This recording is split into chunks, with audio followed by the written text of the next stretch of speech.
Hello everyone, thank you for joining me for another new edition of Diecast Emporium. In today's video, we're going to be doing an unboxing and review of the 1 to 50 scale Universal Hobbies Komatsu WA100 M-8 compact wheel loader. The item number for reference is WH, as in Universal Hobbies, 8145. The model retails anywhere between $55 to $65 US, depending on where you buy it from, and because it's 1/50th scale and it is a compact wheel loader, it's actually a really small model, and I'll demonstrate that throughout the duration of the video. So let's begin the unboxing chapter of the video by taking a look at the box. As you can see, it is of the now very familiar white and blue Komatsu colors, exact 1 to 50 scale, die-cast model, Komatsu on the bottom. The model is fixed to a plastic base, which has Komatsu WA100 M-8 printed on top of it. The ends of the box show the model in different positions, as does the back of the box. The bottom of the packaging has your barcode, the item number, the Komatsu item number. Note they are different. Universal Hobbies, copyright Komatsu, and this is a collectible model, not recommended for anyone under the minimum age of 14. Okay, pick a side flap, any side flap, open it up. Now, like most all Universal Hobbies models, it is not only screwed to the base, but as you can see here, it also has at least one visible twist tie. So, here's a good look at the model out of the box, but still on its base. When we come back, I'll have the model free, and we can begin the details and decals chapter, so don't go anywhere. All right, after that battle, we have our model free from the box. There is a loose piece out of the box, and that is a fender well covering. So what I'll do is I'll quickly add a piece of glue, and then we'll take a look at the details and decals. All right, folks, welcome back. As you can see, we have the WA100 now on the spin table. Let's take a look at some of the decals and details on this model. The tires are rubber. They do have plastic hubs, which do have lug nut detailing, and your center axle detailing, which looks good. Back of the model has a simulated tow hitch with a pin in the middle of it. Holding this in place just for a moment, you can see the grille, the lights, lots and lots of decal work, including several warning labels, like here, and on the sides, right here. Komatsu is nicely printed in Komatsu blue.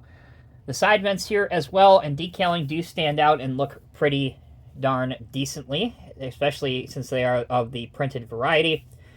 Moving towards the cab, you can see an operator seat with Komatsu written on the seat back, steering wheel, some levers on the right side of the cab, and then there are some foot pedals as well.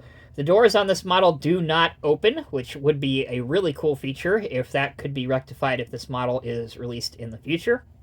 The side view mirrors are thin and to scale, and they do have a silver surfacing on it. Other details include a windshield wiper and the lights on the back. There's also a very small latch right here at the top portion of the glass, which again adds a little bit of depth and detail to the model. The back, you can see two rear-facing lights that would illuminate when the machine is working and going in reverse. Back up to the business end, here we can see some lights along with some amber turn indicators at the edges of them. Some hydraulic lines here going from the cylinders to the bottom part of the bucket, which is good to see. Another warning label right here. And your cylinder jacket in this case is plastic, but the paint match is decent enough that it doesn't detract from the model one bit, in my opinion. Now, the bucket on this model. It is kind of an unusual bucket in the way that it has, I'd say 1, 2, 3, 4, 5, 6, 7 teeth on it.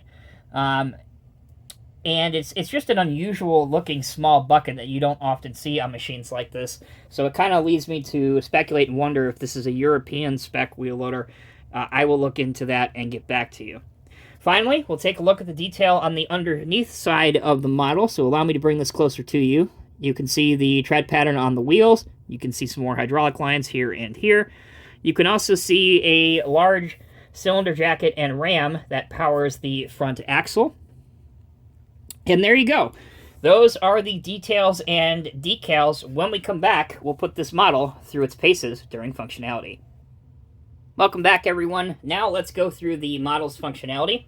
First off, The model rolls well enough, helped along by those rubber tires. And just like in the real world, the model steers by the articulated joint in the center. And this model is actually so small that the real WA100, it only weighs about 7.94 US short tons, so again, very small machine. Only has about a 94 horsepower engine, and the engine actually powers all 4 wheels. Alright, so I showed you the articulation. You can get a decent angle. It seems to want to get a better angle if you are turning to the left versus turning to the right. Not sure why that is, but there you have it. Alright, for oscillation, no oscillation on the front axle, no oscillation on the rear axle. Already mentioned nothing opens in terms of the cab tilting to the side for maintenance or the engine hatch opening up. Alright, how about a cutting edge? You can get an okay cutting edge, nothing great. Carry angle, a little bit better. Let's go up to a lift height.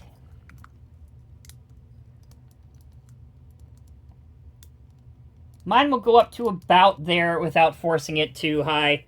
Here is a 1/50th scale dump truck for relation. And as you can see, it kind of hits the side of the dump truck. You can alleviate this problem by building a small loading ramp, which a lot of times you would see in the real world, especially if a smaller loader like this is tasked with loading a normal-sized dump truck. They'll have a loading ramp that kind of gives the loader a little bit extra elevation needed to load the truck. Now, obviously, if you're loading a pickup truck or like a single-axle dump truck, shouldn't have a problem with that. If you want to see what the dump angle looks like up high, it's actually very good.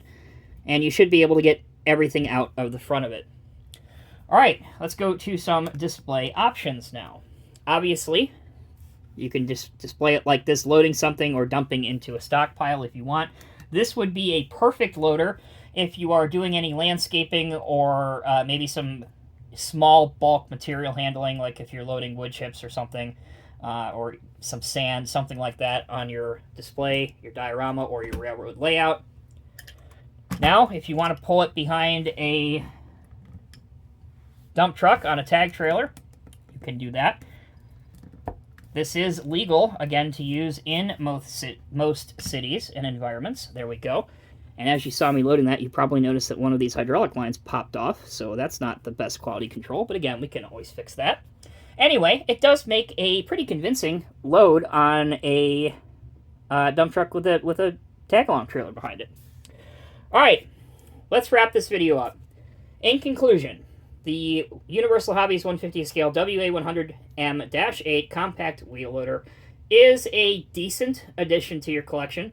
It is comparable in size to like a Cat, I don't know, Cat 906, 908, somewhere in there. It's going to be a little bit bigger than that, but not by much. That said, it is priced pretty high, in my opinion, especially since I had a fender missing, and as I put this on the trailer, one of the hydraulic lines popped off. Certainly no big deal, no cylinder snapped or anything, but again, not something we want to see. And the model does retail for anywhere from $60 to $65, and I do believe that's a little bit high for what you get. Those are my opinions and my opinions alone. Thank you all so very much for watching. Let me know what you think down in the comment section below. If you're new here, subscribe to us. We upload videos weekly. And for the rest of you, take a look at the screen right now. You'll see some other suggested videos for other related content. All right, thanks again for watching. Until next time, take care, be well. I'll see you in the next review.